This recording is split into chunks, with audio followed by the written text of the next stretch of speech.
ఇంతకాలం మన జీవితంలో మనం చేసుకుంటూ వస్తున్న వాటికి తగిన ఫలం మనం అనుభవించామా? చెప్పండి.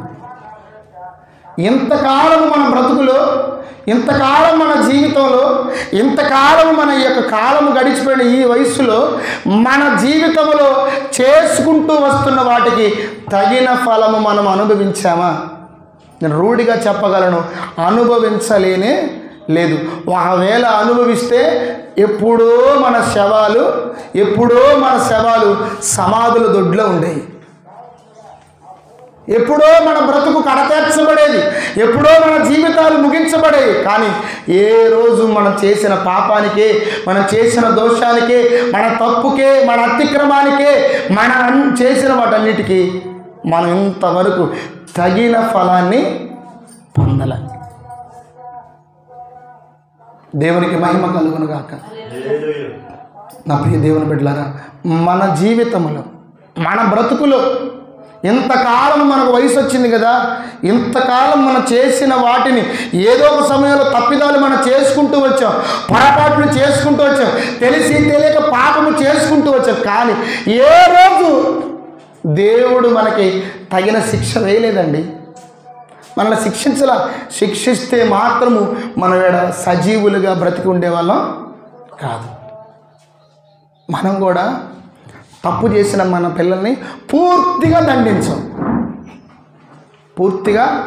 దండించం అంటే సంపూర్ణంగా వాడిని కావాలని చేసిన పనికి సరిపోయేంతగా వాడిని మనం పనిష్ చేయం, వాళ్ళని మనం కొట్టం.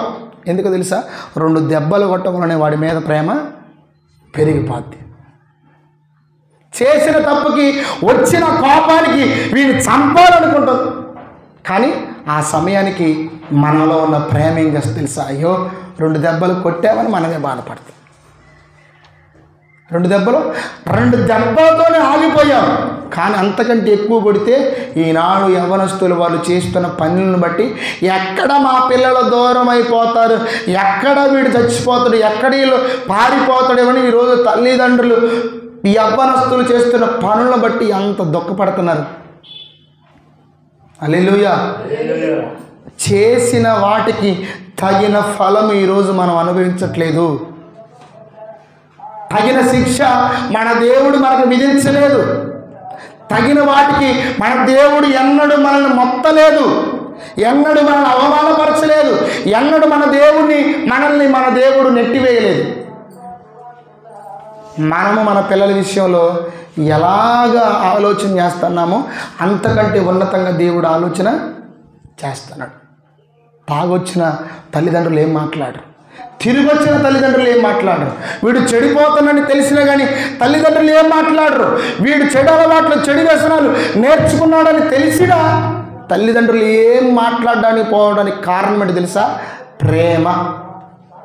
వీడికి తగిన శిక్ష వేస్తే ఏమైపోతాడేమోనని భయం. అవునా కదా? తాగి వస్తే ఏం చేయాలి చెప్పండి? తిరిగి వస్తే ఏం చేయాలో చెప్పండి? చెడిపోతున్నాడని తెలిసి ఏం చేయాలో చెప్పండి? చెడు వ్యసనాలకి బానిసేయడని చెప్పి ఏం చేయాలో చెప్పండి? ఏం చేస్తారండి? ఏం చేయరు. 4 మాటలు అంటారు, 5 సార్లు తిడతారు, తల బాదుకుంటారు, రూమ్లోకి వెళ్ళిపోయి ఏడుస్తారు. శిక్షించారు ఎప్పుడైనా? సరైన శిక్ష పిల్లలకి వేసారా? లేదు. వేస్తే మాత్రం వాడు ఎప్పుడో నిన్ను వదిలేసి వెళ్ళిపోయాడు, నీకు దూరం అయిపోయాడు, వాడి శవం ఏడవసారా తీయలేదు. ఇప్పుడు అదే జరుగుతుంది. రీసెంట్గా ఇంకా 10వ తరగతి ఎగ్జామ్స్ అయిపోలేదని తెలిసి నేను ఎగ్జామ్స్ సరిగ్గా రాయలేదు, ఖచ్చితంగా మా నాన్న మా అమ్మ నన్ను తిడతారు, కొడతారు అని తెలుసుకున్న ఈ అమ్మాయి లోపల అర్థం చేసుకున్నది ఏంటో తెలుసా? సరిగ్గా నేను ఎగ్జామ్స్ రాయడం లేదు, నేను ఎగ్జామ్స్ రాయకపోతే నేను చేసిన దానికి మా నాన్న మా అమ్మ నాకు శిక్షిస్తారు, నేను బ్రతకడం కంటే చచ్చిపోవడం బెస్ట్ అని చచ్చిపోయింది. చనిపోయిందండి, ప్రాణాలు విడిచిందండి. మనం చేసిన వాటికి మన దేవుడు ఏనాడు తగిన సరిపోయేంత శిక్ష విధించలేదు, సమానమైన శిక్ష లేదు. మనం అర్థం చేసుకోవాలి. ఇతడు ఏమంటుండో తెలుసా?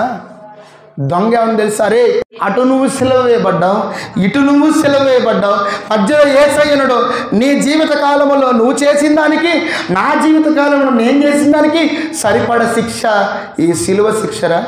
మనం మరణానికి పాత్రులమే. ఎందుకంటే ఈ పట్టణాలలో తిరిగాము, ఈ ప్రాంతాలు. ఒక మాట మనం పరిశుద్ధ గ్రంథంలో చూద్దాం. చూడండి, తగిన ఫలము మనం అనుభవించుచున్నామా లేదా అని ఒక్కసారి మనం చూద్దాం. 103వ కీర్తన 16వ వచనం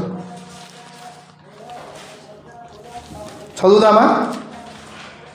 103వ కీర్తన. దాని మీద గాలి వీచగా అది లేకపోయేను, ఆ మీదట దాని చోటు దాని ఎరుగుదా. 10వ వచనం చూడండి. 103వ కీర్తన 10వ వచనం. మన పాపమును బట్టి మనకు ప్రతీకారము చేయలేదు, మన దోషములను బట్టి మనకు ప్రతిఫలం ఇయ్యలేదు. రైట్. మరొకసారి చాలా నెమ్మదిగా చదువుదాం. మన పాపములను బట్టి మనకు ప్రతీకారము చేయలేదు, మన దోషములను బట్టి మనకు ప్రతిఫలం ఇయ్యలేదు. ఆమేన్. దేవుడంట మన పాపములను బట్టి మనకు ప్రతీకారము చేయలేదు, మన దోషములను బట్టి మనకు ప్రతిఫలము ఇయ్యలేదు. ఎంత మంచి దేవుడండి. మన పాపమును బట్టి అంట మనకు ప్రతీకారం చేయలేదంట, మన దోషములను బట్టి తూచి మనకు ప్రతిఫలం ఇవ్వాలి, కానీ ఆయన ఇవ్వలేదు. ఒకవేళ ఇస్తే ఈరోజు నేను ఇక్కడ నిలబడి ఒక సేవకుడిగా ఉండకపోయేవాడిని, ఎప్పుడో సమాధుల దొడ్లో ఉండేవాడిని. ఈరోజు మనిషి మానవుడు బట్ట కట్టి బ్రతకలేడు. ఎందుకంట ఆయన మన పాపములను బట్టి మనకు ప్రతీకారము చేయలేదు, మన దోషములను బట్టి మనకు ప్రతిఫలం లేదు. ఎంత మంచి దేవుడు అండి. చేసిన తప్పులకి, చేసిన పాపాలకి, చేసిన దోషాలకి ప్రతీకారము తీర్చుకోలేదు ఆయన, ప్రతిఫలం ఇవ్వలేదు. తూచి ఇవ్వాలి మనకి, మనం చేసిన దానికి తూచి మన నెత్తి మీద పెట్టాలి, తూచి మన ఒడిలో పోయాలి, కానీ ఆయన అలాగ చేయలేదు. మరి ఏం చేశారు ప్రభుత్వం? 2 దొంగలు చేసిన దానికి వాళ్ళకి ప్రతీకారముగా శిలువ శిక్ష లోకం వేసిందా? వాళ్ళు ఏం చేశారు? బందిపోటు దొంగలు వాళ్ళిద్దరు. దోచుకోవడం, దాచుకోవడం, అతిక్రమము, అన్యాయము, అల్లరి, నరహత్య వాళ్ళు చేసిన దానికి లోకం ఏం చేసింది చూసారా? అరే అబ్బాయి, నువ్వు చేసిన ఈ పనులకి నీకు మరణ శిక్ష, అది శిలువ ద్వారా నువ్వు పొందాలి. కానీ మనకంట యేసు ప్రభు మనం చేసిన వాటికి ప్రతిఫలం ఇవ్వట్లేదంట. మనం చేసిన పాపాలకంట ఆయన ప్రతీకారం తీర్చుకోవట్లేదంట. దేవునికి స్తోత్రం. ఇటువంటి దేవుని మనం చూడగలుగుతామా? ఏమండి, చేసిన దానికి ఏదో ఒక శిక్ష ఈ లోకంలో మనం అనుభవించాలి. ఒకరోజు నాకు తెలియదు, ఇంటికి అనుకోకుండా లెటర్ వచ్చింది. లెటర్ వచ్చేసరికి మా తమ్ముడు చూసిండు.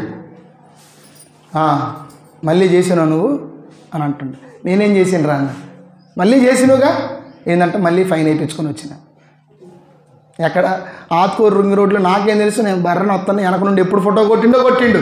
రెడ్ షర్టు నువ్వే. అరే నేను కాదురంటే నేను మళ్ళీ బొంకటం. హే నేను కాదురంటే నువ్వు కాదు, అగో ఫోటో చూపెడతారా, నీకు లేదు ఈ షర్టు. తర్వాత ఏమోరా మరి వాడు ఎప్పుడు తీసిండో అంటే నేనేం చేశా, ఆ సిగ్నల్ ఆత్కూరు దాటి వచ్చినప్పుడు ఎప్పుడు తీసిండో ఫోటో తెలియదు నాకు. ఫోటో తీసిండు, ఎలిమెంట్ లేదు, ఫోటో తీసిండు. నేను చేసిన తప్పుకి నాకు వెంటనే ఏం చేసాను, ఫైన్ పంపించిండు ఇంటికి. 300 రూపాయల చలానా కట్టాలి. మా తమ్ముడు అంటుండో మళ్ళీ వేయించుకొని వచ్చినావుగా. ఇంతవరకు వాడు దొరకలే, నేను 3 సార్లు దొరికిన. విచిత్రం ఏంటో తెలుసా? కరోనా సమయం, నా దగ్గర రూపాయి లేదు. నా కరోనా వచ్చి తగ్గిన ఒక 4 రోజుల తర్వాత డబ్బులు రూపాయలు చాలా టైట్గా ఉంటుంది. ఏం చేయాలంటే పెయింటింగ్ పనికి పోవాల్సి వచ్చింది. ఎంత తెలుసా? తమ్ముడు బండి తీసుకున్న మావాడిదే, రత్నమన్న తెలుసు కదా, ఆటో. వాళ్ళ తమ్ముడు ఆ టైంలో పెయింటింగ్ మేస్త్రి, దెందుకూరులో పెయింటింగ్ పని చేస్తుందంటే నన్ను, సార్ ఆ లాలయ్య నేను కూడా పనికి వస్తా లాలయ్య అని అన్న. మీరేం తీసారండి? లేదు నన్ను కూడా తీసుకోప అంటే సరే అని బండి వేసుకొని వచ్చి నేను సురి వాళ్ళ బండి మీద ఒక ఇద్దరు పోయిను. నాకు కిటికీ పేపర్ కొట్టడం, తర్వాత రూములో వాళ్ళు వేసిన వాళ్ళకి పేపర్ కొట్టను. సాయంత్రానికి దెందుకూరు నుండి తిరిగి వస్తుంటే కరెక్ట్గా మార్కెట్ యార్డ్ దగ్గర పోలీసులు ఉన్నారు. విచిత్రం ఏంటనంటే అందరిని వదిలేసిండు. అందరిని వదిలేసిన నన్ను కూడా వదిలేస్తాను. నన్నే పట్టుకోండి 1000 రూపాయలు ఫైన్ రాసిండు.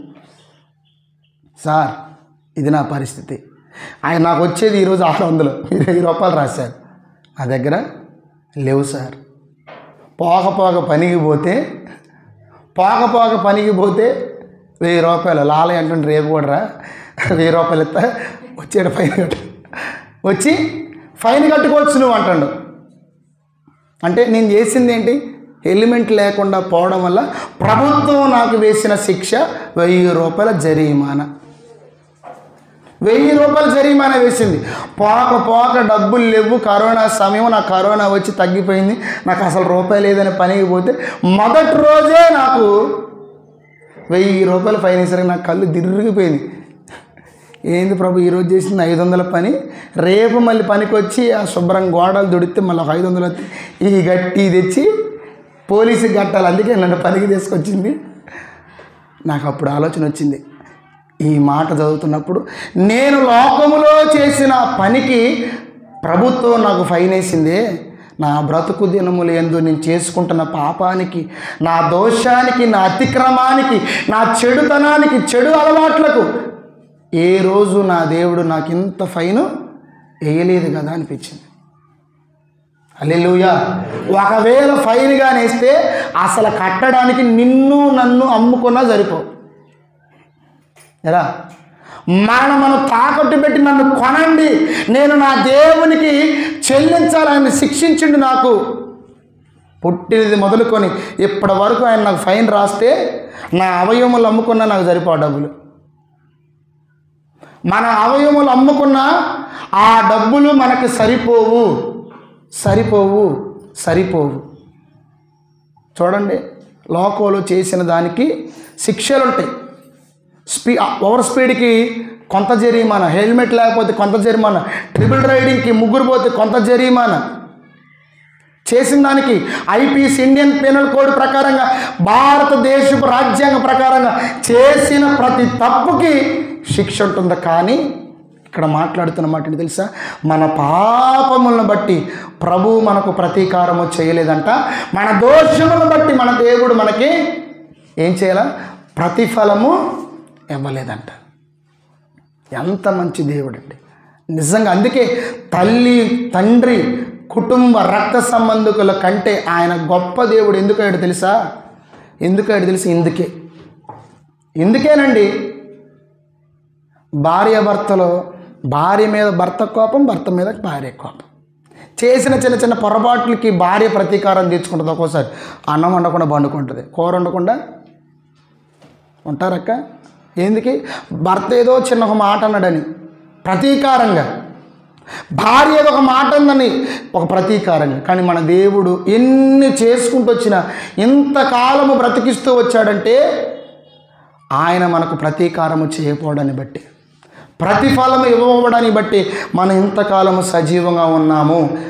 ఇతడేమంటుండే సెలవులో ఉన్న 2వ నీ నా జీవిత కాలములో చేసిన వాటికి తగిన ఫలం అనుభవిస్తున్నావు. తగినదే. శిలువ మనిద్దరికి తగిందేరా, యేసయ్యకి మాత్రము ఇది మాత్రము తగనిది. ఆ ప్రియ దేవుని బిడ్డలారా, మనం చేసిన వాటికి తగిన ఫలము అనుభవించకపోవడానికి కారణం ఏంటో తెలుసా? మనం చేసిన వాటన్నిటికీ తగిన శిక్ష, తగిన ప్రతీకారము, తగిన ప్రతిఫలాలు మనకు రాకపోవడానికి కారణము నీకు నాకు ఆ ప్రతిఫలాలు పొందకుండా యేసు ప్రభు అడ్డుపడ్డాడు. హల్లెలూయా. ఆ మాట పరిశుద్ధ గ్రంథంలో చూద్దాం. యెషయా గ్రంథము 53వ అధ్యాయము. మనకు ప్రతిఫలాలు మనం పొందకుండా ఉండడానికి కారణం ఏంటో తెలుసా?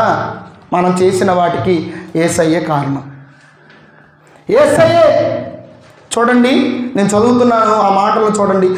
53వ అధ్యాయము 4వ వచనం నుండి చదువుదాం ఒకసారి. చూడండి, 53వ అధ్యాయం 4వ వచనం నుండి అక్కడ రాయబడిన మాట ఏంటి తెలుసా? మనము చేసిన వాటికి తగిన ఫలమును మనం పొందట్లేదు, ఎందుకంటే ఆయన పొందాడు. అక్కడ మన రోగములను భరించెను, మన వ్యసనములను వహించెను, తర్వాత మన అతిక్రమ క్రియలను బట్టి గాయపరచబడెను, మన దోషములను బట్టి నలగొట్టబడెను, మన సమాధానమర్థమైన శిక్ష అతని మీద పడెను. మన దోషము, మన పాపము, మన అతిక్రమము, మన రోగము, మన వ్యసనాలన్నీ కూడా ఎవరంట? మన స్థానంలో యేసయ్య పొందాడు. హల్లెలూయా. ఎవరు పొందారు? మనం చేసిన వాటికి తగిన ఫలాలు పొందకుండా ఉండడానికి కారణము ఈరోజు మనం ఆరాధిస్తూ మనం పూజిస్తున్న మన దేవుడే. యేసు ప్రభు దేవుడేనండి. మన రోగాలను భరించాడు, మన వ్యసనాలను వహించాడు, మన అతిక్రమాలను, మన నేరాలను, మన పాపాలన్నీ కూడా ఆయన మీద వేసుకోవడాన్ని బట్టే ఈరోజు చేసిన వాటికి తగిన ఫలాలు పొందకుండా మనం బ్రతుకుతున్నాం. చేదు ఫలాలు ఆయన అనుభవించాడు, మధుర ఫలాలు మనకిచ్చాడు. దుష్ఫలితాలు ఆయన తీసుకున్నాడు, సత్ఫలితాలు మనకిచ్చాడు. లేకపోతే ఏనాడు లోక ప్రకారముగా చేసిన దానికి ఈ నేరము, చేసిన దానికి ఈ నేరం అంటే ఏ రోజు మనం మరణించాలి. యేసు ప్రభు కూడా బైబిల్ ఇలాంటివి పెట్టాల్సింది. మందిరానికి ఆదివారం రాకపోతే 10 కొరడా దెబ్బలు, ప్రార్థన సరిగ్గా చేయకపోతే 100 రూపాయలు, పాట పాడటం రాకపోతే 50 రూపాయలు అని ఇలాగ శిక్ష వేసుకుంటూ వెళితే మందిరాలు ఉండవు, ఏముండవు. ఆయన మనం చేసిన వాటన్నిటిని ఆయన అనుభవిస్తుండు. మనకు తగిన ఫలాలు మన జీవితంలో మనకు రాకపోవడానికి మెయిన్ కారణం యేసయ్యే. ఎందుకంటే మన స్థానంలో ఆయన ఉన్నాడు. అదే అంటుండు, మన రోగాలు, మన వ్యసనాలు, మన అతిక్రమ క్రియలు, మన దోషాలు, మన శిక్షలు, మన పాపాలు, మనకు తగిన ఫలాలు మన బ్రతుకు దినములో రాకపోవడానికి మెయిన్ కారణము యేసయ్యే వాటన్నిటిని అనుభవిస్తూ వచ్చాడు. శిలువ మీద మన పాపములను మోసుకుంటూ వెళ్ళాడు, మన బలహీనతలను వహించుకుంటూ వెళ్ళాడు. పేతురు రాసిన పత్రికలో ఈ మాట చూడండి. పేతురు రాసిన మొదటి పత్రిక 2వ అధ్యాయము 24వ వచనము. పేతురు రాసిన మొదటి పత్రిక 2వ అధ్యాయం 24వ వచనం. మనము పాపముల విషయమై చనిపోయి నీతి విషయమై జీవించున్నట్లు ఆయన తానే తన శరీరమందు మన పాపములను మ్రాను మీద మోసికొనెను. చాలు. ఎవరి పాపాలంటాడు రాబడింది? మన పాపములు. ఆయన పాపములను బట్టి సెలవు వేయలేదు, ఆయన పాపములను బట్టి సెలవు వేయబడలేదు, ఆయన పాపములను బట్టి రక్తము కార్చలేదు, చనిపోలేదు. ఎక్కడ రాయబడ్డ మాట తెలుసా? మన పాపములను బట్టి మ్రాను మీద వాటిని మోసుకొని పోయెను. మన రోగాలు, మన వ్యసనాలు, మన అతిక్రమ క్రియలు, మన ఆలోచనలు, మన వాంఛలు, కోరికలు, వ్యభిచారపు ఆలోచనలు, ఇవన్నీ కూడా యేసు ప్రభు క్షమించుకుంటూ వచ్చాడు. కాబట్టే ఇంతకాలము నీవు నేను సజీవంగా ఉన్నాం.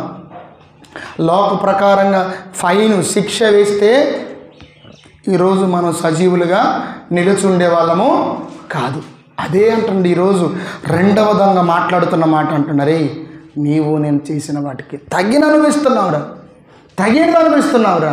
కానీ మాత్రం ఈరోజు మనం అనుభవించట్లేదు. ఎందుకంటే తెలుసా, మన కోసము ఆ మధ్యలో ఆయన నిలబడ్డాడు సిలువలో. మన కోసం యేసు ప్రభు మధ్యలో నిలబడ్డాడు. మన మ్రాను మీద మన పాపములను, మన అతిక్రమములను, మన దోషాలన్నీ మోసుకొని వెళ్ళాడు.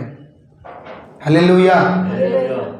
ఆయన పలుకుతున్న మాట చూడండి, రెండవ దొంగ మాట్లాడుతున్న మాట. ఆ రెండవ దొంగ చివరిగా మాట్లాడుతున్న మాట చూడండి. అదే లూకా సువార్త 23వ అధ్యాయము 43వ వచనంలో చూడండి. అందుకు ఆయన వానితో 42వ వచనం చూడండి. ఆయనను చూచి యేసు నీవు నీ రాజ్యములోనికి వచ్చినప్పుడు నన్ను జ్ఞాపకము చేసుకొనమనెను. హల్లెలూయా. ఏమంటుండదు చూడండి. రెండవ దొంగ, అయ్యా ఈ లోకములో మేము చేసిన వాటికి శిక్షను అనుభవిస్తున్నాం, ఇది మాకు న్యాయమే అంటూ యేసు ప్రభు గుర్తించి యేసు ప్రభుతో మాట్లాడుతున్న మాట తెలుసా? వాళ్ళందరూ దూషించారు, వాళ్ళందరూ అవమానించారు, గేలి చేశారు, హేళన చేశారు. నువ్వు రాజు అంటావు కదా, నువ్వు క్రీస్తు అంటావు కదా, నువ్వు దేవుని కుమారుడని చెప్పుకుంటున్నావు కదా, దిగిరా అని అంటే ఇతడు మాత్రం అలాంటి మాట మాట్లాడలేదు. యేసు ప్రభువులో దైవత్వాన్ని గుర్తించాడు, యేసు ప్రభుని రాజుగా గుర్తించాడు. వీళ్ళేవైతే మాటలు పలుకుతున్నాడో దేవుని కుమారుడుగా అంగీకరించాడు, యేసు ప్రభువును క్రీస్తుగా నమ్మాడు. అంటుండో, యేసు యేసు నీవు నీతో నీ రాజ్యములోకి నన్ను తీసుకుని వెళ్తావా? యేసు నీ రాజ్యముతో నీ వచ్చినప్పుడు నన్ను జ్ఞాపకం చేసుకుంటావా? చూసారా, లోకమేమో శిక్ష వేసింది, యేసయ్యేమో అంటున్న కింద మాట చదువుకుందాం. చూడండి ఏమంటుండో, అందుకాయన నేడు నీవు నాతో కూడా పరదైసులో ఉందువని నిశ్చయముగా చెప్పుచున్నాను. యేసుప్రభు ఏమంటుండో, యేసయ్యా ఈ లోకము నేను చేసిన దానికి శిక్ష వేసిందయ్యా, నన్ను శిలువ వేసింది, నేను మరణించబోతున్నాను. యేసు నువ్వంటూ ఒక రాజ్యం అంటున్నావు, రాజు అంటున్నావు, నేను నిన్ను చూస్తున్నాను, నాకు అర్థమవుతుంది నువ్వు దేవుడు అని నేను నమ్ముతున్నాను. నీ రాజ్యముతో నీ వచ్చినప్పుడు నన్ను జ్ఞాపకం చేసుకోరాదంటే యేసు ప్రభు ఏమంటాడు తెలుసా? నీవు నాతో కూడా పరదైసులో నిత్యముగా ఉంటావు. చేసిన దానికి లోకం ఏం చేసింది చెప్పండి? శిల వేసింది. మరి యేసయ్య ఏం చేస్తాడో? క్షమించి మన్నించి నాతో ఉండడానికి నిన్ను పరదేశంలోకి తీసుకొని పోతానయ్యా. హల్లెలూయా. ఎంత మంచి దేవుడు అండి. చేసిన వాటికి లోకమేమో అవమానిస్తుంది, లోకమేమో నిందిస్తుంది, లోకమేమో గేలి చేస్తుంది, లోకమేమో వెలివేస్తుంది, లోకమేమో అసహించుకుంటుంది. యేసు ప్రభు మాత్రము మారాడి ఈ దొంగను అర్థం చేసుకొని నీవు నాతో నేడే పరదేశికి రా. శిక్షిస్తానడా? అరే తప్పు చేశావు, నువ్వు దొంగవే, నువ్వు వ్యభిచారివి, నువ్వు మోసకారివి, నువ్వు అలాంటోడివి, ఇలాంటి దానివని అనట్లే. అంటండా? అనట్లేదు. ఏమంటుంది తెలుసా? నేడు నాతో పరదేశికి వెళ్ళిపోదాం. హల్లెలూయా. ఇటువంటి దేవుణ్ణి ఎక్కడ చూడగలమండి? ఇటువంటి దేవుణ్ణి మనం ఎక్కడ చూడగలం? చేసిన దానికి లోకం శిక్ష వేసింది, మరణానికి గురి చేస్తుంది. కానీ మారిన ఈ దొంగను బట్టి యేసయ్య అంటుండో, నేను అలా నిన్ను శిక్షించను, మరలా నిన్ను అలాగ నేను అనను, నువ్వు మారావని నాకు అర్థమవుతుంది, రా నాతో నీవు పరదేశంలో ఉంటావు నిత్యముగా, ఇది ఖచ్చితము. మారిన దొంగ చూసారా? మారిన దొంగ అడుగుతుంది, యేసు యేసు నీ రాజ్యం వచ్చినప్పుడు నన్ను జ్ఞాపకం చేసుకోవయ్యా, నీతో ఉండాలని ఉంది. వాడేమంటాడు మొదటి దొంగ? నిన్ను రక్షించుకొని సెలవు మీద నుండి దిగి, నువ్వు నన్ను రక్షించి సెలవు మీద నుండి దిగితే నేనేం చేస్తాను? మళ్ళీ దొంగతనాలకే పోతా. డాడీకి పోతానంట, మళ్ళీ దొంగతనాలకే, మళ్ళీ నేను నా బ్రతుకే, మళ్ళీ నేను చేయాల్సింది చేస్తాను, నా జీవితం ఇలాగనే నేను గడుపుతాను, నా బ్రతుకును నేను మార్చుకోను. మొదటి దొంగ మరలా బ్రతికి లోకానుసారంగా జీవించాలనుకుంటుండే. రెండో దొంగ బ్రతకటము కంటే నా జీవితము నా ఇక చివరి ఈ మజిలీలో యేసు ప్రభుతోనే నేను ఉండాలని ఈ రెండో దొంగ ఆలోచన చేస్తాను. హల్లెలూయా. మొదటి దొంగ ఏమో నన్ను దించు, మరలా లోకములో కలిసిపోతాను, మరలా నా బ్రతుకు నాదే, నా జీవితము నాదే, నా విధి విధానం నాదే, నేను చేయాల్సింది నేను చేయాలి. కానీ రెండో దొంగ అలా అనట్లేదు, నన్ను నీ రాజ్యములోనికి చేర్చుకో. ఇక నా ప్రాణం పోతుంది అయ్యా, నాకు అర్థమవుతుంది, నా జీవితం ముగించబడుతుంది, ముగించబడిన జీవితము నీతోనే కొనసాగాలి. ముగించబడుతున్న నా బ్రతుకు నీతోనే ఉండాలి, నీ రాజ్యములోనికి చేర్చుకో. వీడే ఉంటుంది తెలుసు, నన్ను దించిననుకో మరలా నేను దొంగతనాలకి, మరలా నా బ్రతుకు నాది. నిజముగా ఈరోజు చేసిన వాటికి తగిన ఫలాలు మనం అనుభవించకుండా ఈ లోకంలో మనం బ్రతుకుతున్నప్పుడు చేయాల్సింది ఏంటి తెలుసా? రెండవ దొంగ వలె యేసు ప్రభువుని అంటిపెట్టుకోవాలి. రెండవ దొంగ వలె యేసు ప్రభు కోసం జీవించాలి. రెండవ దొంగ వలె ఆయన రాజ్యములో బ్రతికే బిడ్డలుగా మనం ఉండాలి. కానీ అందరూ మొదటి దొంగలాగా ఉన్నారు. ఎట్లున్నారు? క్రైస్తవులు అందరూ మొదటి దొంగలాగే ఉన్నారు. యేసయ్య ప్రాణాపాయం నుండి మనల్ని తప్పించి మనల్ని బ్రతికించి ఈ లోకములో విడిచిపెడితే ఏం చేయాలా? రెండో దొంగ వల్ల అంటి పెట్టుకొని బ్రతకాలి. నా జీవితం ఇక నీతోనే అనకుండా మరలా బతికించను కదయ్యా, నీకు ఒక దండం, మళ్ళా మా బ్రతుకు మాదే, మా పాపపు జీవితం మాదే, మా వ్యభిచారం మాదే, మా విధానం మాదే, మా ఆలోచన మాదే, మా పద్ధతి మాదే. ఇలాగే ఉన్నది. మొదటి దొంగ ఆలోచన చేసినట్లే ఈనాడు క్రైస్తవ ప్రజలు ఆలోచన చేస్తున్నారు. రెండో దొంగ ఏముంటుంది తెలుసా? నా బ్రతుకు నీతోనే కొనసాగాలి, నా జీవితంకి నీతోనే ఉండాలి, ఇక నాకు లోకంతో సంబంధం లేదయ్యా, చేయాల్సింది చేశాను, పడాల్సిన శిక్ష పడిపోయింది. ఇక నువ్వు అంటున్నావు, లోకం వలె నన్ను శిక్షించకుండా, లోకం వల్ల నన్ను దూరం చేయకుండా, లోకం వల్ల నన్ను అవమానించకుండా. మీకు చాలా మార్లు చెప్పాను, యేసు ప్రభువు కానీ లేకపోతే మనం బ్రతికే వాళ్ళం కాదు. ఎందుకు? నీ తల్లిని అవమానించి, నీ కొడుకుని అవమానించి, నీ బిడ్డని అవమానించి, నీ కూతురుని అవమానించి, నీ కొడుకు దూరం పెట్టి, నీ కోడల దూరం పెట్టి, నీ అయినవారు, నీ బంధువులు, నీ మిత్రులు, నీ స్నేహితులు, శ్రేయబులాసి అందరూ దూరం పెట్టారు. ఇంకెవరున్నారు నీకంటే? యేసు ప్రభు అక్కడే ఉన్నాడు. హల్లెలూయా. గట్టి కొడదాం చప్పట్లు. ఇది అర్థమైతే మాత్రం నిజంగా యేసు ప్రభు ఉన్నాడనే మనం బ్రతుకుతున్నాం. లేకపోతే ఈ కుటుంబ సభ్యులు, ఈ రక్త సంబంధులను బట్టి నిజంగా ఎప్పుడో చాలా మార్లు ఆలోచనలు వచ్చి ఉంటాయి మనకి. చాలా మార్లు ఎందుకు ఈ బ్రతుకు, ఎందుకు ఈ జీవితము, ఎందుకు ఈ కాయము, ఎందుకు ఈ దేహం, పోతే పోయేదే. ఎందుకు చచ్చిపోతున్నారు తెలుసా? చాలామంది ప్రజలు ఎందుకు మరణిస్తున్నారు తెలుసా? ఇక నాకెవరున్నారు అని ఒక్కటేనండి. వాడు ఏ స్థితిలో ఉన్నా ఎవరో ఒకరు తోడుగా ఉంటారని అర్థమైతే మైండ్కి వాడు చనిపోడు. వాడికి మరణించాలని ఆలోచన రాదు, వాడికి చావాలని ఆలోచన రాదు. నాకెవరున్నారు? బంధువులు ఉన్నారా, కొడుకులు ఉన్నారా, కూతుర్లు ఉన్నారా, పిల్లలు ఉన్నారా, మనవళ్ళు ఉన్నారా, ఎవరు లేరే అనే ఆలోచనతోనే ఒంటరిదానని ఫీలింగ్తో, ఒంటరివాడని ఫీలింగ్తో చచ్చిపోతుంది. కానీ ఈరోజు మనం బ్రతికి అంటే కేవలము నీకు నాకు యేసయ్య ఉన్నాడనే ఒక మంచి ఆలోచనతోనే బ్రతుకున్నాం. ఆయన కానీ లేకపోతే మనం ఎప్పుడో అయిపోయేవాళ్ళం. అందుకింద వాళ్ళ పాట, నీవున్నావనే ఆ ధైర్యమే, నీవున్నావనే ధైర్యం. లేకపోతే ఎప్పుడో ఈ బలహీనమైన ఘటము ఎప్పుడో మరణించాల్సిన సమయం వచ్చింది. కానీ దేవుని నమ్ముకోవడాన్ని బట్టి నాకెవరున్నా లేకపోయినా ఇమ్మానుయేలు దేవుడు ఉన్నాడు. హల్లెలూయా. ఇమ్మానుయేలు ప్రభు నాకున్నాడని ఆలోచన తప్ప ఇంక వేరేది లేదు, వేరేది లేదండి.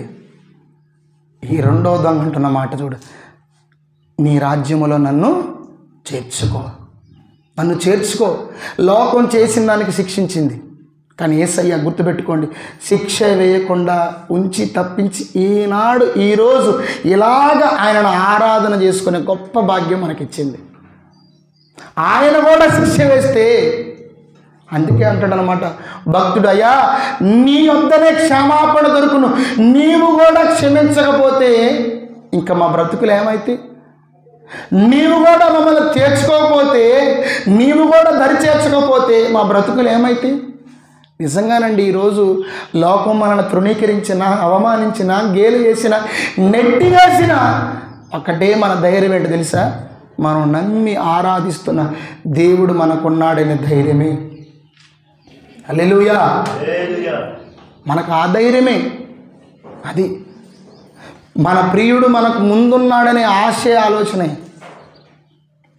యేసు నీ రాజ్యములోనికి నన్ను చేర్చుకుంటావా? లోకమేమో సిలువెక్కించింది, నేనైతే నిన్ను అడుగుతున్నాను, లోకము నిన్ను సిలువెక్కించిన నేను మాత్రం నిన్ను నాతో పరదేశిలో ఉంచుకుంటాను. హల్లెలూయా. పరదేశికి తీసుకువెళ్తాను, నీకు నేను శిక్ష వేయను. ఎంత మంచి దేవుడు అండి. వ్యభిచారం చేసింది, పట్టబడ్డది, పొట్ట కోసమో పిల్లలను పోషించుకోవడం కోసమో ఎందుకో వ్యభిచారం చేసింది. యేసుప్రభు ఇలాగే దేవాలయం నుండి వాక్యం ప్రకటిస్తున్నారు, పట్టకొచ్చారు, యేసుప్రభు ముందు నిలబెట్టారు. యేసుప్రభు, మా చట్ట ప్రకారంగా ఏమైనా రాళ్లతో కొట్టి చంపాలా, నువ్వేమంటావు? ఎస్సానో చెప్పు. నువ్వు అంటే ఒక మాట చెప్పు, రాళ్లతో పీస్ చేసి కొట్టి చంపేస్తావు. అప్పుడు యేసుప్రభు ఏం చేయాలి? తప్పు చేసింది, వ్యభిచారం చేసింది, కొంపలు కూల్చింది, ఇటువంటిది బ్రతకూడదు అని ఒక్క మాట అంటే ఆ రోజు ఆ స్త్రీ చచ్చిపోయేది. యేసుప్రభు ఏమని తెలుసా? రాళ్ళు తెచ్చుకున్నారా? అయ్యా పెద్ద పెద్ద రాళ్ళు తెచ్చుకున్నాను, చేతులు ఎత్తండి పైకి. ఎత్తును, నేను 1 2 3 అని ఒక మాట చెబుతాను. 1 2 3 ఆగండి, మీలో పాపం చేయనుడు రాయేయండి అన్నాడు. ఏమన్నాడు? మీలో పాపము చేయనివాడు ఎత్తిన ఈ చేతిలో ఉన్న రాయిని ఆమె మీద ఏమన్నామని అందరూ ఒకళ్ళ ముఖం చూసుకున్నారు. బాండి ఇంటికి ఏంటంట, ఆమె చూడంలోనే ఆమెలో ఏం పాపం కనపడుతుంది, ఏమో చూడండి. మనకు తెలియదు, పక్కోడికి వెళ్ళి చూడగలం, వాడు ముఖంలో కనపడుతుంటాయి మనకి మొత్తం. అర్థమైందా? మనం చేసినవన్నీ ముఖంలో చెబుతుంటుంది. అప్పుడు మనకి గుర్తుకొచ్చి ఎవరు ఆయన ఏముంది అప్పుడు వీడుండప్పుడు నేను పాపం లేదంటే వీడి ముందు నేను రాయత్తంటారే, ఈ రాయత్తని అసలు వీడు మొదటి పాప వీడిని కొట్టంటారు అంటారు. అమ్మా ఏమంటుండో పాపం లేనుడు మొదట రాయండి. అసలు ఆ రోజు మనం ఉండాల్సింది ఎంత బాగుండేది అనిపించింది. శుభ్రంగా ఇంటికి పోయారు, రాళ్ళు ఇంటి దగ్గర పెట్టుకున్నారు. ఆ రాళ్లతో వాళ్ళనే కొట్టుకోవాలి. మీలో పాపం చేయనోడు రాయండి అన్నాడు, ఆ రాళ్లతో ముందు వాళ్ళనే జావ కొట్టుకోవాలి. ఒకరు మొహాలు చూసుకున్నారు. ఎట్లుంటుందంటే ఆ పరిస్థితి, రాయి ఆద్దాం అనుకున్నాడు, ఇవ్వడానికి రాయి ఎత్తే నేను ఎత్తే రాయి నేను ఎత్తనంటే వెనకుండా అంటుంది, అరే నాకు తెలిసిలేరు, నువ్వు ఆగరనా ఉన్నావు అక్క, నువ్వు ఉన్నావు. నిజంగా అండి, యేసుప్రభు ఎంత మంచి దేవుడు. చట్టం శిక్షించాలి చేసిన పాపానికి, వ్యభిచారానికి. యేసుప్రభు ఆ రోజు తప్పించి యేసుప్రభుతో అంటాడు, అమ్మా ఏ రాయేసే వాళ్ళే ఒక్కళ్ళేరేంటి, అందరూ పాపవర్తమురాలి, అందరూ పాపం చేసేవాళ్ళే. యేసయ్య అంటుండో, ఈరోజు నేను కూడా నిన్ను శిక్షించను, నువ్వు చేసింది ఏంటో నాకు తెలుసు, నీ పాపం నాకు తెలుసు, అసలైతే నువ్వు చేసిన దానికి మరణశిక్ష నువ్వు అనుభవించాలి, తగిన ప్రతిఫలము నువ్వు పొందాలి. కానీ ఈరోజు నేను నిన్ను క్షమించేస్తున్నాను, వెళ్ళి దేవుని కోసం ఇక నుండి పాపం చేయకుండా బ్రతుకు. అలాంటి బ్రతుకులే మనవి. చేసిన దానికి లోకం శిక్షిస్తుంది, కానీ యేసయ్య మాత్రం క్షమిస్తున్నాడు. వెళ్ళి బ్రతుకమ్మ, మరలా పాపాన్ని విడిచిపెట్టి బ్రతుకు. ఇతడు చూడండి, యేసు ప్రభు అంటుండు, నేడు నీవు నాతో కూడా పరదైసులో ఉంటావు, భయపడాల్సిన అవసరం లేదు.